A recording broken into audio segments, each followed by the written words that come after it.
লাইনচ্যুত হয়ে পাশের ট্রেকে চলে গেল একটি ট্রেন। দ্রুত গতির দুই ট্রেনের সংঘর্ষে নিহতের সংখ্যা বেড়ে ৩৯-এ পৌঁছেছে। এই দুর্ঘটনায় আহতের সংখ্যা ১২০ ছাড়িয়েছে। গত এক দশকের মধ্যে এটিকে দেশটির অন্যতম সবচেয়ে বড় ট্রেন দুর্ঘটনা হিসেবে দেখা হচ্ছে। স্পেনের পরিবহন মন্ত্রী আশঙ্কা প্রকাশ করেছেন, হতাহতের সংখ্যা আরও বাড়তে পারে। দক্ষিণ স্পেনে এক ভয়াবহ রেল দুর্ঘটনায় শোকস্তব্ধ গোটা দেশ।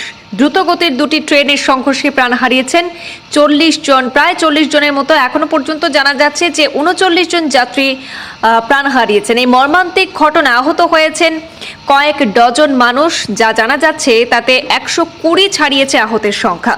রবিবার রাতে দক্ষিণ স্পেনের কর্ডোবা প্রদেশে এই দুর্ঘটনাটি ঘটেছে। পরে হতাহতের সংখ্যা নিশ্চিত করেন স্পেনের পরিবহন মন্ত্রী অস্কার পুয়েন্তে। একই সঙ্গে তিনি আশঙ্কা প্রকাশ করেছেন যে মৃতের সংখ্যা আরও বাড়তে পারে।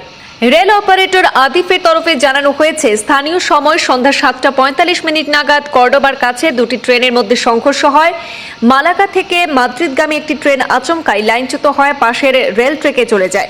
আর সেই ট্রেনটিতে প্রায় ৩০০ জন যাত্রী ছিলেন। ঠিক সেই সময় বিপরীত দিক থেকে প্রায় ২০০ জন যাত্রী নিয়ে মাদ্রিদ হুয়েলবাগামী আরেকটি ট্রেন সেখানে আসে। আর দুটি ট্রেনের মুখোমুখি সংঘর্ষেই ঘটে যায় এই দুর্ঘটনা। পরিবহন মন্ত্রী অস্কার পুয়েন্তে জানিয়েছেন, এখনো পর্যন্ত দুর্ঘটনার নির্দিষ্ট কারণ জানা যায়নি। ঘটনাটিকে তিনি মর্মান্তিক বলে ব্যাখ্যা করেছেন। তার দাবি যে যেখানে দুর্ঘটনাটি ঘটেছে সেখানে রেল লাইন দুটি সমান্তরাল। উল্লেখযোগ্যভাবে গত বছরের মে মাসেও এই ট্র্যাকে সেখানে সংস্কার কাজও করা হয়েছিল। পাশাপাশি তিনি জানান যে ট্রেনটি লাইনচ্যুত হয়েছিল সেটি ইরিও নামক একটি বেসরকারি সংস্থার মালিকানাধীন এবং ট্রেনটির বয়স ৪ বছরেরও কম।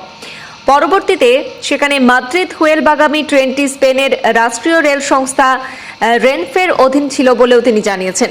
দুর্ঘটনার খবর পাওয়া মাত্রই ঘটনাস্থলে পৌঁছে যায় উদ্ধারকারী দল। স্পেনের সামরিক বাহিনীর উদ্ধারকারী দলও উদ্ধার কাজে সেখানে অংশ নেয়। পাশাপাশি আহতদেরকে দ্রুত চিকিৎসা পরিষেবা দেওয়ার জন্য ঘটনাস্থলে রেড ক্রসের সদস্যরাও পৌঁছান। জানা গেছে, দুর্ঘটনার পর অন্তত ৭৩ জন যাত্রীকে শহরের ৬টি ভিন্ন হাসপাতালে ভর্তি করা হয়েছে। তাদের মধ্যে কয়েকজনের শারীরিক অবস্থা গুরুতর বলে জানা যায়।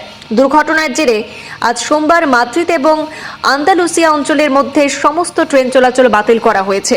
দুর্ঘটনার পর ইরিও সংস্থার বিবৃতিতেও গভীর শোক প্রকাশ করেছে সংস্থাটি এবং পরিস্থিতি সামাল দিতে তারা সংশ্লিষ্ট কর্তৃপক্ষের সঙ্গে যোগাযোগ রাখছে।